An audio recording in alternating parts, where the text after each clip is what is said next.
Therapy, yes. Yeah. I was originally, well, I was trained by Larry Butler. Larry Butler came to Scotland from America. He set up Survivors Poetry Scotland, and that was to encourage people to use poetry as an outlet, as a therapy. I went down to Glasgow and Larry did his training. There was quite a small group, and then I got about 5 minutes in and he said, just stop.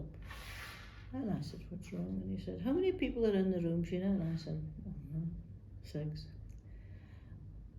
6. Do you know, have you asked anybody their names? I said, no. Well, he says, it's nice to start with that. And also he said, have you asked any of them what they're expecting to get out of this? And I said, no.